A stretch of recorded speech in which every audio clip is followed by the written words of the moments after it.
been a while since I've checked out what comics has to offer in the horror genre, but it's always a good place to find some new and exciting ideas and scary stories. Remember, this isn't a set of reviews, just a list of what you'll find when you hit the comic shops this week in Comics Horror, November 13th, 2024.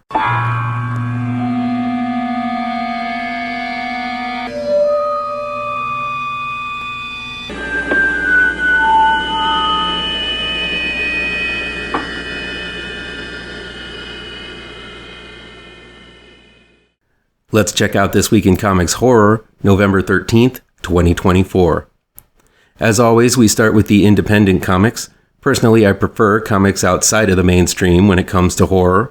They take more risks and are always bound to offend someone. NOSEBLEED, number 2, is from Reptile House Comics. Its story and art are by Derick Jones, and it's a story about a psychic kids let loose in Philly. And with that splodin' head cover over there, I'm thinking it's taking some inspiration from David Cronenberg's Scanners. Nick Winn delivers Bloody Mary number 1 from Silver Sprocket Comics. It's a cartoonish vampire romance story that seems to be another example of how versatile the genre of horror in comics really is. From the Stokerverse, which brings Bram Stoker's stories to life in comics, comes Dracula the Return, Cult of the White Worm number 2, from Scratch Comics. Its story is by Chris McAuley and Dacre Stoker, most likely an ancestor of Bram Stoker, with art by Matt Soffe and Chris Geary. It's a continuation of the Dracula story involving the White Worm cult, a lesser-known Stoker tale. It sounds like an interesting mix. I like the sound of the premise of Starved Rock number 1 from Blood Moon Comics, which is about a hunter who accidentally shoots a prize deer that has been protected by the locals, only to find himself in the sights of a vengeful forest spirit. Great cover, great premise. And in Summer Shadows number 3, from Dark Horse Comics, we get what seems to be a gothic romance story between a vampire and a human whose ex just happens to be the king of the vampires. It all takes place on a yacht full of vamps. The story is by John Harris Dunning, and the art is by Ricardo Cabral. Movie adaptations in comics are abundant these days, as studios are finding a good way to continue the tales of these icons of horror are cheaper to do on the printed page. IDW Publishing keeps on putting out those Godzilla comics. In Godzilla Here There Be Dragons number 2, Sons of Giants number 5, the series goes back through history to tell how major historical figures interacted with titans like Godzilla, Rodan, and Ghidorah in the past. The story here is by Frank Tieri, and the art is by Inaki Miranda.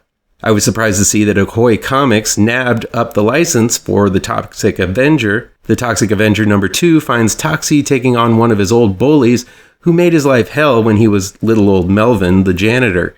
But this time the bully has been charged with toxic slime as well, so expect trauma goodness from this one. And Dynamite Entertainment has the rights to the Terminator franchise, which sounds pretty cool as it places the Terminators throughout history. And in Terminator number 2, with a story by Declan Shalvey and Sal Crivelli, with art by Luke Sparrow, the horror takes place in the middle of the Vietnam War. Sounds like some hardcore sci-fi horror fun. Image Comics always has a few horror offerings on the stands every week. This time around, they have Witchblade number 5 from Image Comics. It follows Detective Sarah Pizzini, who occasionally dons a skimpy outfit made of demon magic and takes on supernatural forces. And if you're looking for Spawn horror, look no further than Violator Origin number 3 from Mark Andraco and Jonathan Wayshak, which tells the long secret history of Spawn's most diabolical foe. Finally, I haven't been a fan of the way Marvel has been treating their Werewolf by Night character, Jack Russell. They shuffled him aside and instead started following another werewolf of Native American origin. But in this new series by Jason Liu and Sergio Fernandez, I was really shocked as it honors the werewolf's long history in the Marvel Universe and builds onto the character, making him king of the werewolves, and puts him in direct conflict with the likes of Moon Knight, The Hood, Elsa Bloodstone, The Cult of the Darkhold, and in this 4th issue, Kazar and Shanna in the Savage Land. I'm really digging this new series, and if you're an old school Werewolf by Night fan, this one's for you. Well, there you have it. There are 11 horror comics releasing this week. Surely there's something I listed here that you'll find worth your precious time and hard-earned money. Let me know which ones interest you down in the comments. Please do me a favor and punch that like button down below. Share this video with all of your social media addicted pals.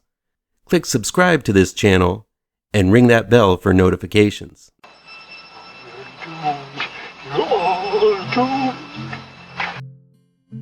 You're doomed to live the life you're meant to be, stuck inside your reality. You're doomed.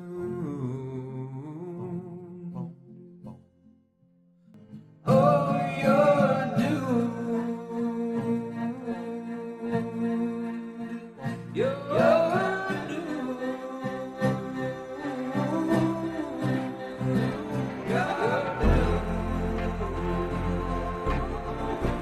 Live the life that you are meant to be. To live inside that